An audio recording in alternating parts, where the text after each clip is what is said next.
What's going on, guys? We have another exciting dyno video for you today. Today we're going to be throwing on the MK6 and we're going to be throwing a stage 1 on it. We're going to show you two videos, one with stock and the BDT saw stage 1. So stay tuned, guys. Thanks for tuning in. Alright guys, so I started the car up and I see a check engine light. A lot of you know about this. We have an intake manifold problem, so that might hinder performance, but you know, we could still add a tune to it just to see what it'll do. Other than that, I just want to let you guys know what's going on with the car. So, just to show you guys what's going on here, these are the fault codes and ECU coding.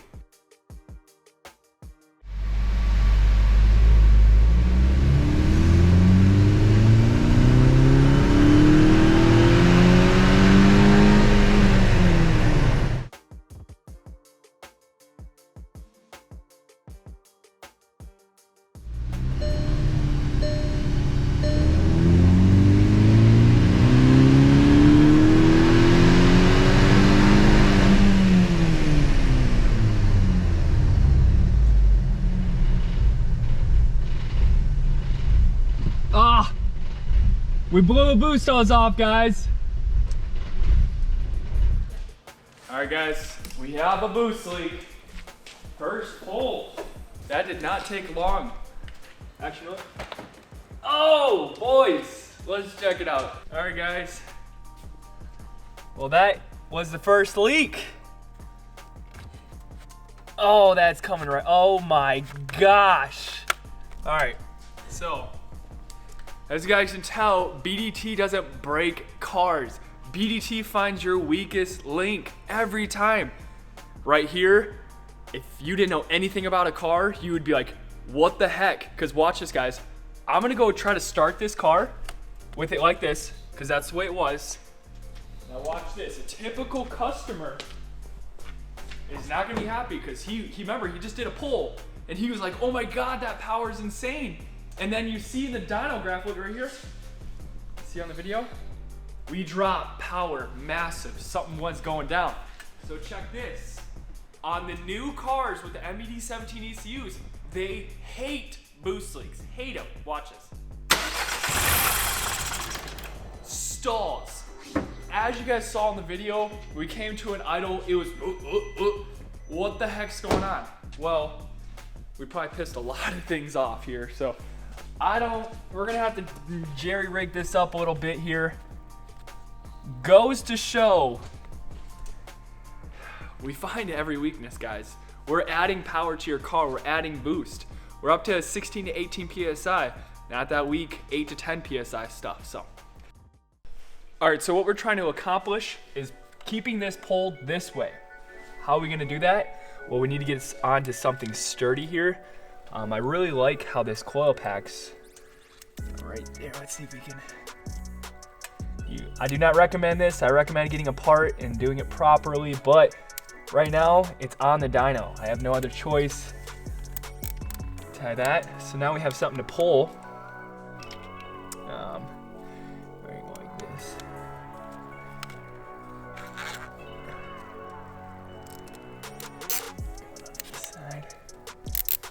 So we got these right here. All right. Don't go too hard. I don't want to break the part, but we definitely want to make sure it's not gonna come off. All right, that is a temporary fix, but there you guys go. You asked for it. That's what I would do. You know, there's not gonna be a true power gain on my stage 1. It's not a fair comparison due to that's not sealed properly, could leak a little bit, and yeah, I just want to give you guys some real data, and this is not fair on BDT's tune side. We got some issues, like I mentioned earlier, intake manifold issues. I start this car up, it cold start misfired. That's a dead sign of carbon buildup or the intake flaps have failed. So once the car warms up, misfires go away, blah, blah, blah, blah, blah. Other than that, guys, I'm still gonna put this thing to the test. Let's go see what it can do. Stay tuned.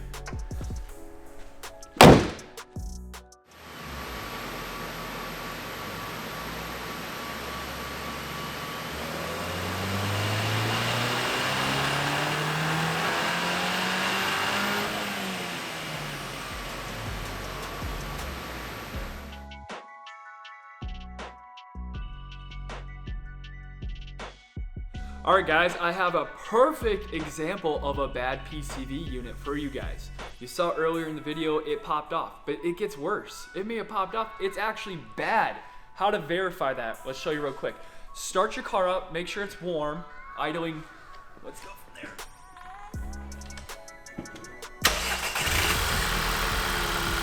All right, so, very simple test with the oil cap's on. And when I say slow, you're gonna go very slow. All right, see that? There's no suction on this cap. There's nothing. Your car would stall. You guys are gonna do that if your car stalls. Here, let me shut this car off real quick. When you're taking that off very slowly, it's supposed to have suction on it. So it'll suck the cap down. And that's how you know your PCV system's working properly. As you saw, we didn't have suction at all. So we definitely have a faulty PCV unit, which will drop my power pretty bad. So I'm gonna go replace the PCV unit and show you guys the dyno log, what happens when we fix things. So stay tuned, guys. We'll be back in a second. So like I said, there's two ways to diagnose this. Start the car up, pull the oil cap, look at the vacuum on the oil cap. But two, there's a little valve over here. Usually you stick your finger over it, and if there's suction on it, then that also lets you know that the diaphragm is tore in here, and it's also bad. But let's remove this. What you're gonna need is an assortment of picks. I have multiple over here. What you're gonna do, get under there. Come on. You can break this off, but I kind of like to do it the gentle way. And as that broke right there.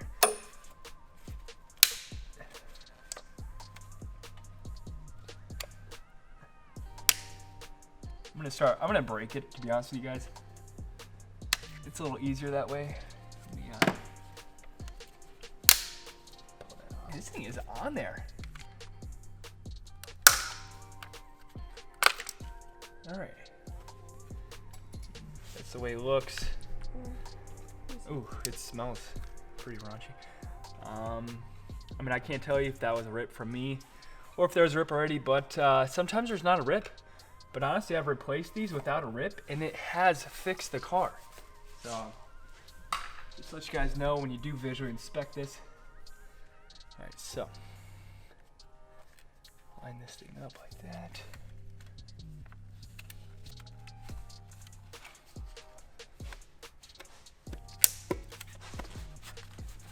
Oh.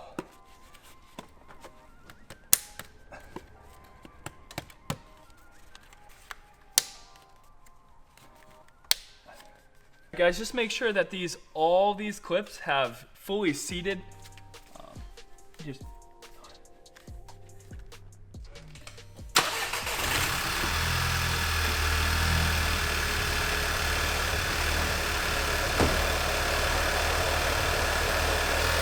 As you guys can tell, this is the cold start misfire I'm talking about. Intake manifold flap or carbon buildup is definitely one of the main causes of this. All right, guys, like I was telling you earlier, this is how it should act with a properly functioning PCV valve. Look at that. Look at that suction on that. Like I said, the car will literally almost stall out when you got a properly working PCV valve. So, let's go see how much power we just added by fixing a simple diaphragm. That was $35, guys. Don't pay that $130 when they want you to do the whole thing. It's usually not the whole thing, it's that top piece. Let's go put it to the test on the dyno.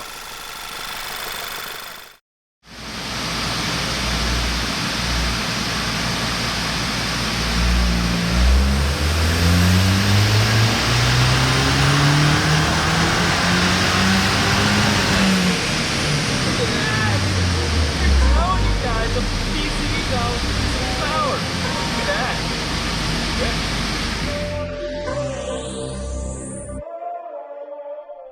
Like I told you guys, PCV valve, we gained 10 to 20 horsepower, but let me show you the numbers here. So we started out stock 189 and 203 horsepower, okay?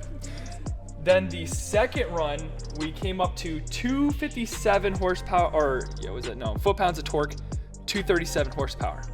Now, the last final run, after we replaced the PCV, you guys saw the whole thing. 273 torque, okay? 250 horsepower. Is that right? That's right. So we started at, so we gained an actual 50 horsepower to the wheels, and then what we got? And that's astounding. We have 80 torque gain, guys. 80 to the wheels. This is Mustang dyno. This is as low as you can get. This is pretty nice power we're making here. Like I said, guys, 10 to 20 horsepower from a $35 part. That's just wrong. Well, thank you guys for watching. Take care.